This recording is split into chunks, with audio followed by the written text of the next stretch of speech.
Hello and welcome to Investment Insight. Before we begin, make sure to subscribe and hit the like button. Now let's break down what's happening in the markets today in a clear and simple way. Thanks for having me back. Always great to have you. So before we really dive into the data for this deep dive, I want you, the listener, to imagine something for a second. Imagine you're suddenly willing to pay like double for a gallon of gas. Right. And not because it's premium fuel or because it'll make your car run any better, but simply because,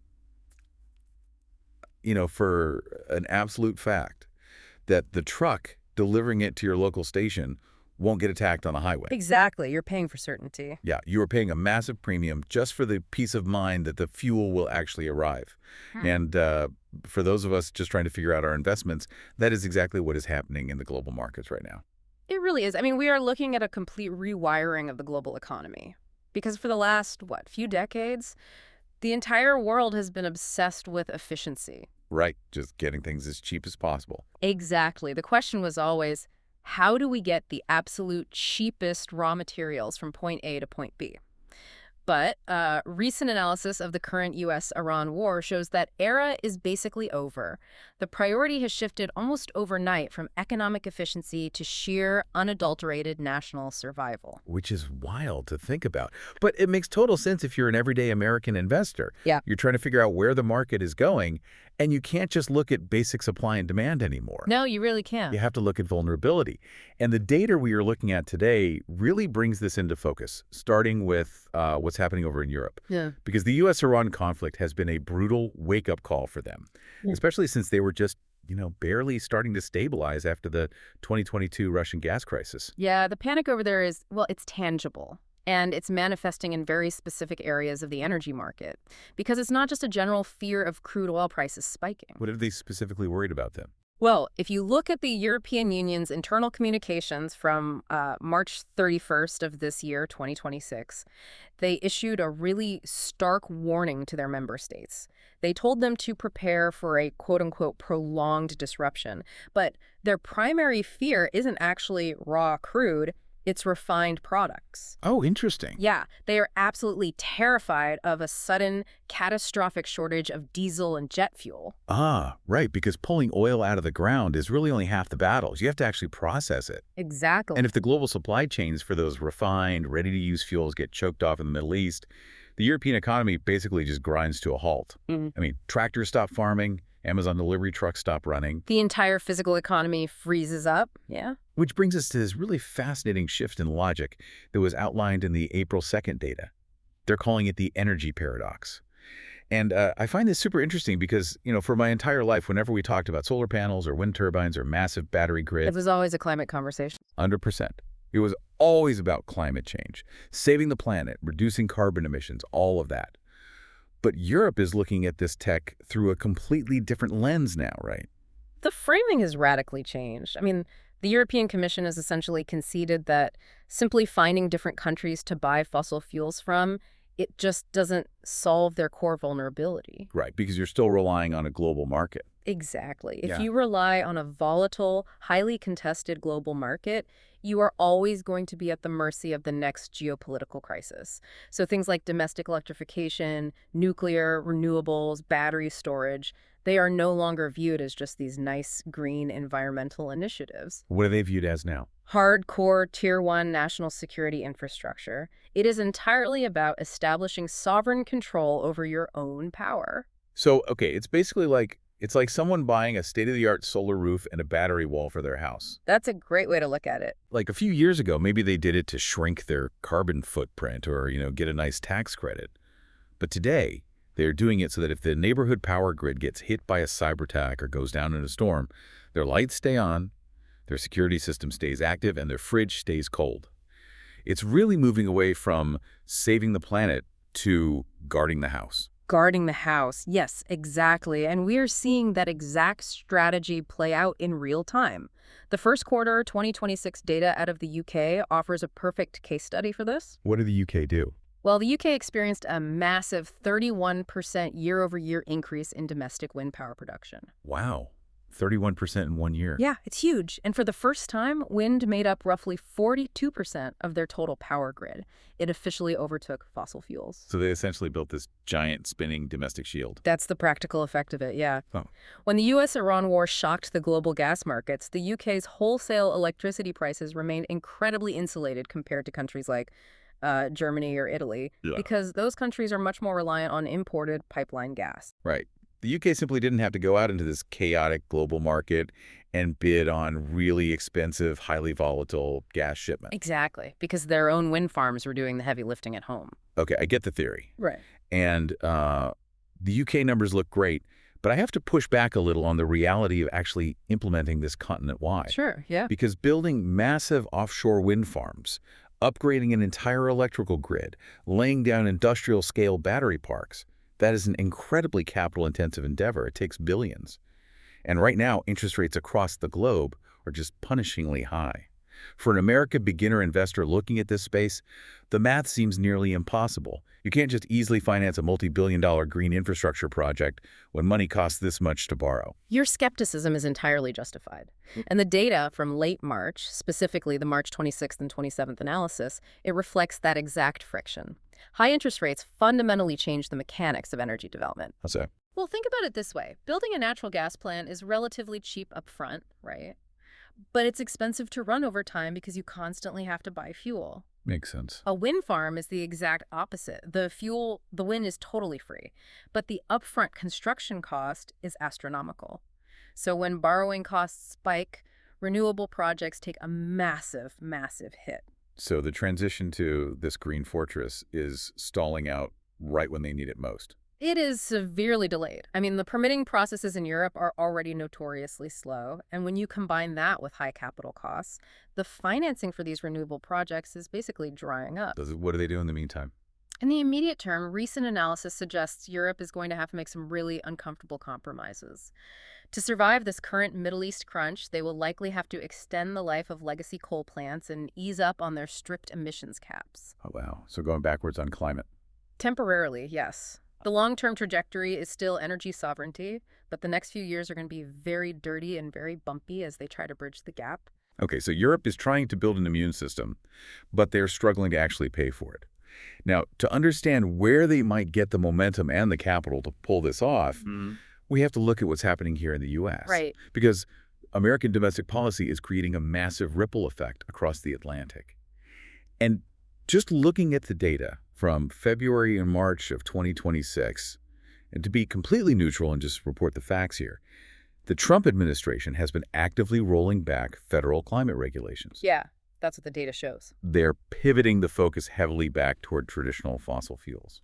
And the mechanics of that pivot are really important to understand. Because it isn't just political rhetoric, it's a tangible reallocation of capital. The data highlights a specific move by the U.S. government to cancel a major offshore wind lease that was held by Total Energies. Total Energy, so. Right. And to soften that blow, the administration is preparing roughly $1 billion in compensation. And that money is specifically designed to redirect that company's focus toward LNG, liquid natural gas, and oil and gas development within the U.S. Which, I mean, makes perfect sense from a pure market perspective.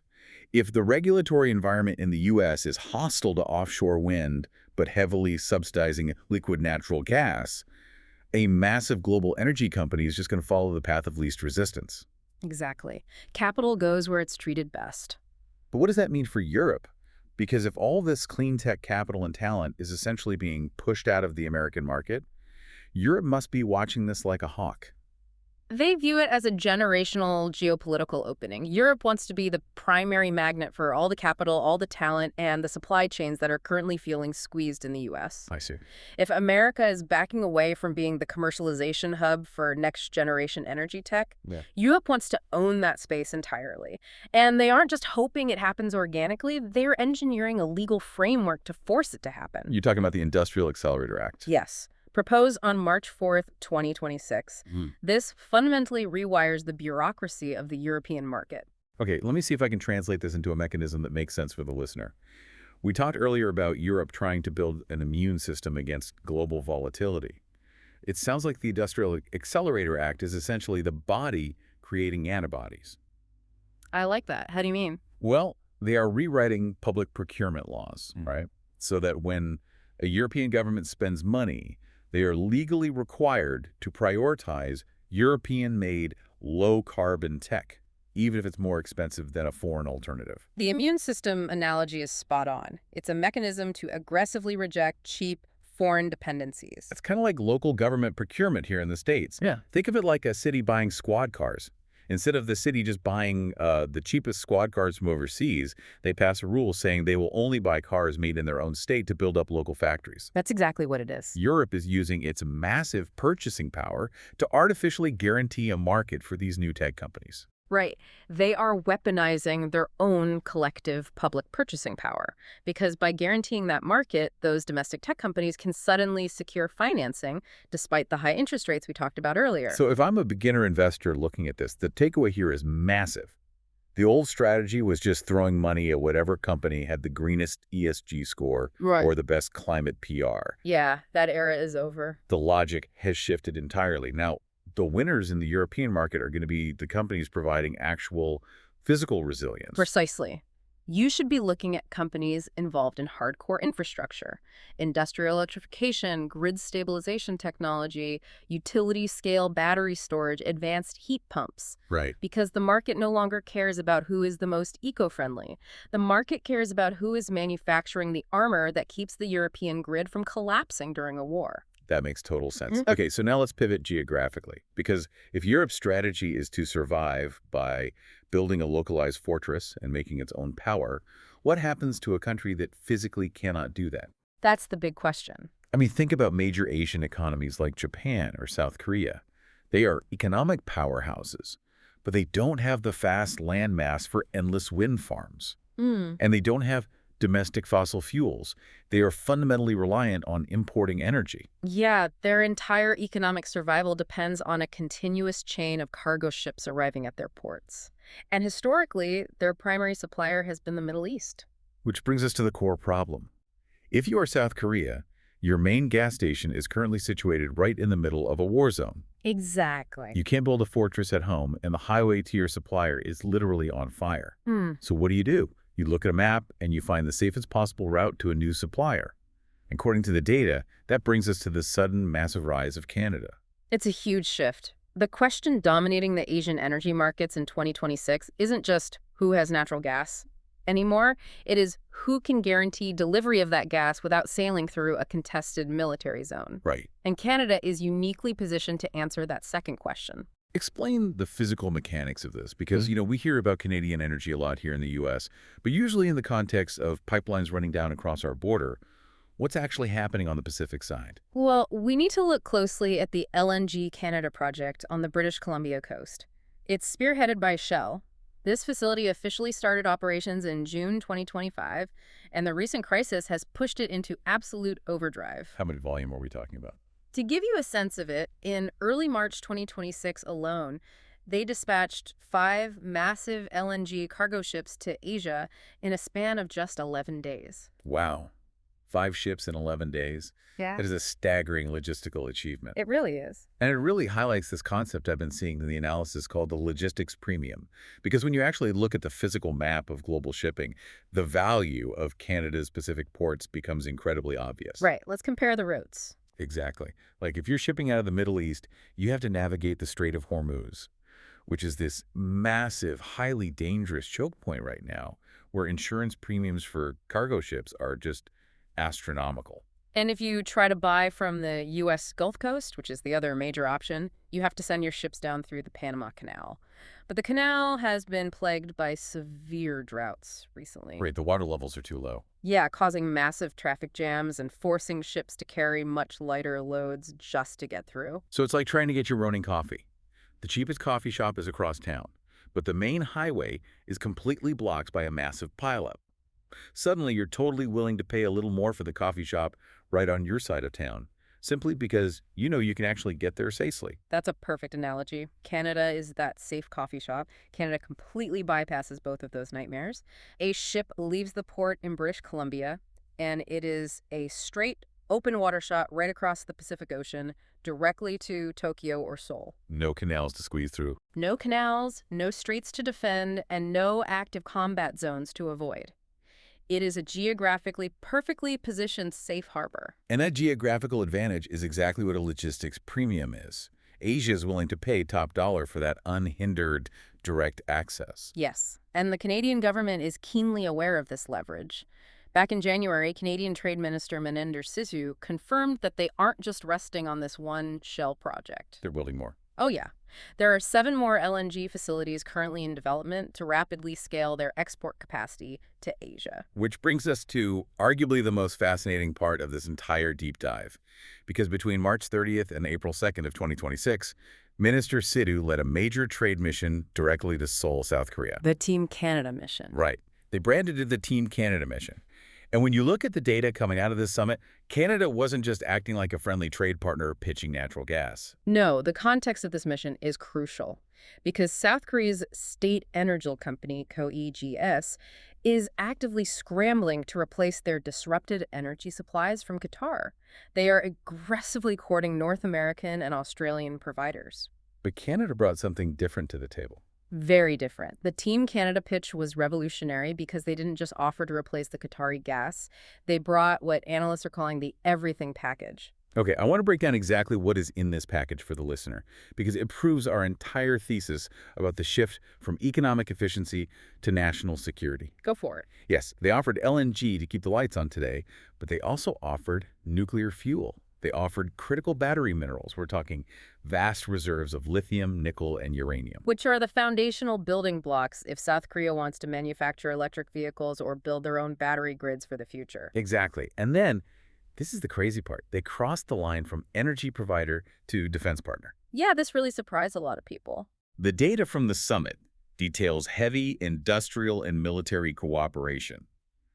We are talking about Canadian defense contractors submitting bids for South Korean submarine projects. Wait, submarine? Yes, literally submarines, Yeah. alongside joint ventures on hydrogen-powered commercial vehicles. Wow. So they bundled natural gas, battery minerals, and military submarines into one massive diplomatic push. That is incredible. I mean, Canada is essentially pitching themselves as a pseudo-military ally.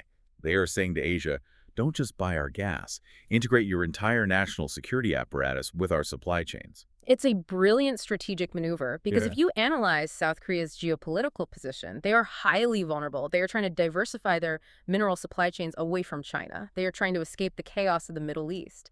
And they are hedging against the shifting, unpredictable political winds in the U.S. So by offering this comprehensive security and energy bundle, Canada is stepping right into that void. Establishing itself as the ultimate, indispensable strategic partner in the Pacific? So if you're a beginner investor trying to make sense of the energy sector right now, the lesson is basically written in giant neon letters. Yeah. You can't just invest in whoever is pulling the cheapest barrel of oil out of the ground in the middle of a desert anymore. No. The value isn't just in the commodity anymore. The real sustained value is entirely in the infrastructure and the geography. It's about investing in the companies, building the deep water ports, the secure pipelines, and the legally binding long-term contracts that guarantee safe delivery. The market is basically pricing in the certainty that the product will actually arrive at its destination. Well, let's pull all these threads together for you listening right now.